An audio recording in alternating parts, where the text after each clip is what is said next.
તો નર્મદા ડેમમાંથી પીવા અને સિંચાઈ માટે પાણી છોડવામાં આવ્યું। નર્મદા ડેમમાંથી મુખ્ય કેનાલમાં પાણી છોડાયું છે। અંદાજે 15,000 ક્યુસેક પાણી છોડવામાં આવ્યું।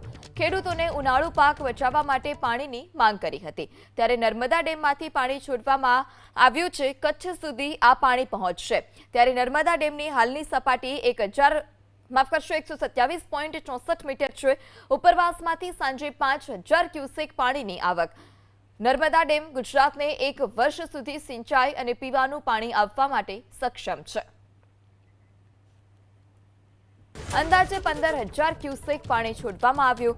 ખેડૂતોને ઉનાળુ પાક બચાવવા માટે પાણીની માંગ કરી હતી, ત્યારે નર્મદા ડેમમાંથી પાણી છોડવામાં આવ્યું છે। કચ્છ સુધી આ પાણી પહોંચશે, ત્યારે નર્મદા ડેમની હાલની સપાટી 127.64 મીટર છે।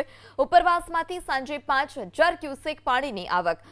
નર્મદા ડેમ ગુજરાતને એક વર્ષ સુધી સિંચાઈ અને પીવાનું પાણી આપવા માટે સક્ષમ છે।